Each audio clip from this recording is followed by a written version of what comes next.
Hi BookTube, this is Kelly. Thank you so much for watching my channel, Books I'm Not Reading. I saw a tag on Steve Donahue's channel yesterday and I was so excited about the questions that I just have to do it. He didn't tag me or anything like that, but I will leave a link to his video down below, as well as the creator of this tag, which is Aaron Go Read.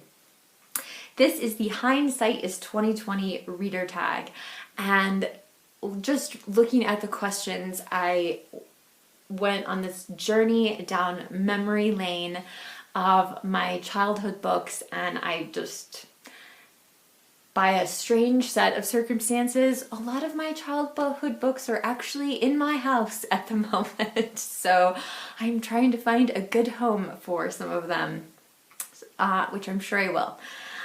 So the first question is, what were you like as an early and learning reader? So the first books that I can't believe I have them, that I read, if you will, are the Max books. Who are these by? My gosh, I don't even know that. That's pretty bad. There were a whole series of these, and they're just pictures. They're just, look at this. This is a surprise for Max. So there's no words, but, and I even had like a stuffed animal, which I may still have the stuffed animal that's Max. This is Rainy Day Max. So these were the only two I could find, but that was definitely where things started. The other thing you really should know about me is that I grew up in a house, my parents' house as well as my grandmother's house, were just completely full of books in all kinds of random places. My parents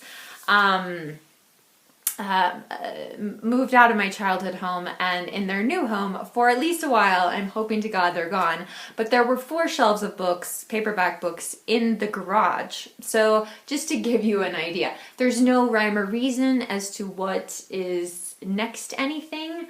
Anne of Green Gables might be next to a book of Greek myths, which I really remember enjoying as a child, and I actually have a game that's about myths called By Jove. So, you know, there were things like that, and that might be next to my one and only American Girl book, Kirsten Learns a Lesson. Loved that. So there was no rhyme or reason, and there was also no kind of censorship. So you could just read whatever you wanted to read.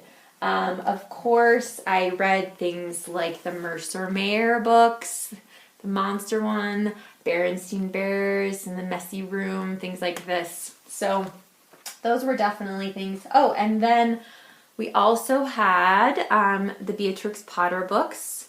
My parents gave me all of my mother's ones except for Peter Rabbit. Those were some of the books that I really remember early on.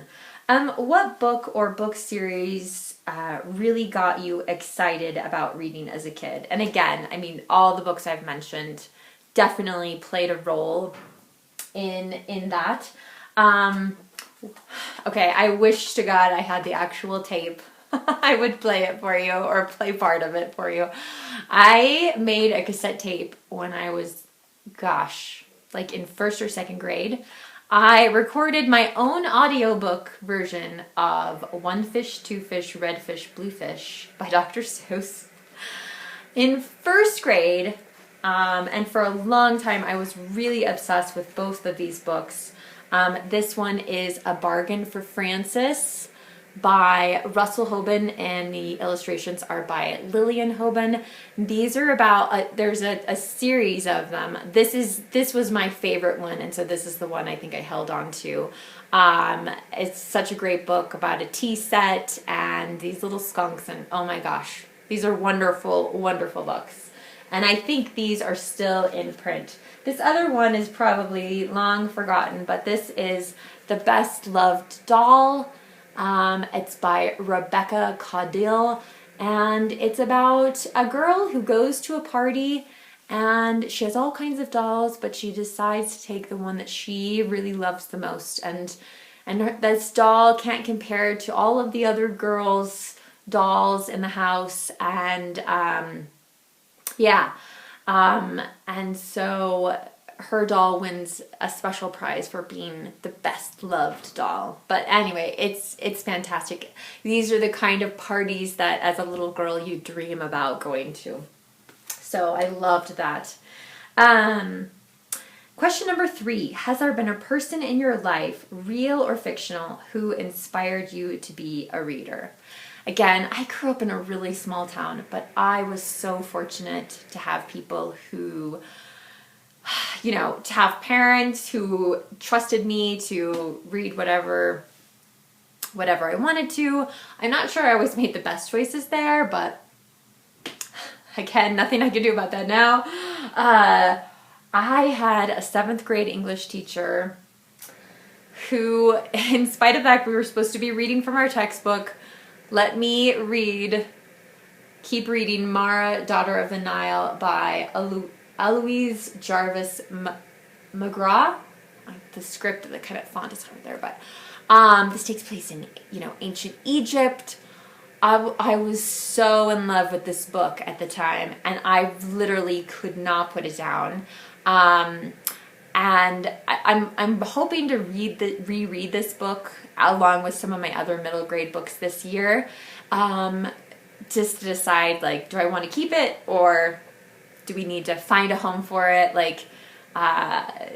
Nothing worse than having good books that you're not going to read again and could be enjoyed by somebody else. So, but she let me read this book in class while we were supposed to be reading something else. So I distinctly remember that. She came by my desk, picked up the book, looked at it, and then said, and gave it back to me and let me keep reading, which was, it was really special at the time. My grandmother played a huge role in my life as a reader. My grandmother we always went to a bookstore whenever we went to see her. And again, I was free to roam her shelves. She had books everywhere.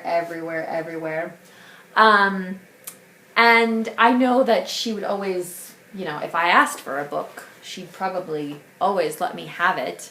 As I got older though, we would go to a bookstore and she would already have this huge stack of books that she was that woman could haul books. I tell you what.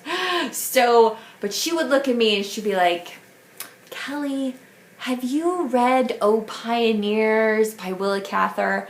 I'd be like, no, I haven't, Grandma. And she'd be like, oh, and she piled it on top of of the stack of books, and I loved this book. I'm so glad that she bought this for me, and kind of forced me to read it. There were a lot of books like that. Both my mother and my grandmother for years encouraged me to read Gone with the Wind. And when I finally read it, I loved it so much that I regretted all those years that I hadn't known it. My grandmother's the one who bought me Pride and Prejudice, which was the first Jane Austen book I read. And my life would just be so much poorer without that book. After that I had to read everything by Austen. And I'm still enjoying those books all these many, many years later. Question number 4. At what point did you begin to identify as a reader? So, I think from the beginning of my life, I just took for granted that books were part of life, and so I don't know. I was always surprised when I would go to my friend's house and their house wasn't full of books. That's just how my house was. So it was just a cultural value, if you will, in my household growing up. I've had other periods of time. I had a teacher in college.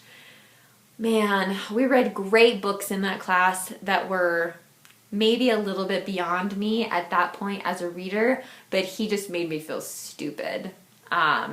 turned me off of Charles Dickens. We read Toni Morrison's Beloved in that class, Chinua Achebe's Things Fall Apart, and like I admit, like I probably wasn't really diving deep into the books. I wasn't catching on to some of the themes, but he just made me feel stupid about it instead of helping me along. So that kind of turned me off of books for a little while, and it took a while to get past that and to, again, feel like more of a reader. And then as an adult, I had a job at a public library. I thought I was going to be there forever. It's my destiny. So excited. And I lost that job. And that was so painful that I really could not. It was so hard to read. It was so hard to look at. How I looked at books was completely different.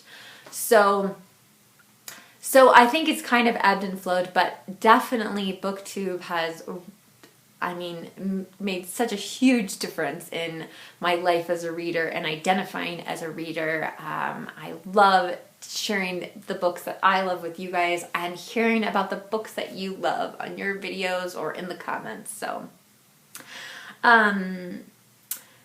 let's see. How has being a reader shaped your life and worldview? So again, I think even though I didn't always maybe identify as a reader or feel as much love towards books as I do now, I think that I've always recognized the value of books, of being able to connect with characters across times and countries and languages and all kinds of things, and learning about other cultures, other values, or of course the fantasy side of things, just being able to recognize what makes us different and what at the core how similar we really are. I think books are our best tool for teaching empathy. So, okay, so tag someone who's reading history you want to learn more about. And when I read these questions, honestly, the first booktuber who came to my mind is Krista at Books and Jams. And she is one of the hosts of Middle Grade March. And she talks a lot about middle grade books on her channel. And I feel like this tag was made for her. Whether she's going to see it on my channel or not, I don't know, because I think she has 5,000 subscribers. So hopefully somebody else will tag her, or maybe one of you can let her know. I also want to tag To the Lighthouse, which is a new booktube channel that I've been watching. I want to tag Jay Shea. God, I love his channel. I want to tag An Enthusiastic Reader, and I'd like to tag Melissa at Fully Booked. So much for watching. For those of you who don't have a channel, I would love to hear your answers to these questions in the comment section down below. So please feel free to share that with me there. Remember to be kind to yourself, be kind to others, and I will talk to you soon, BookTube. Take care. Bye.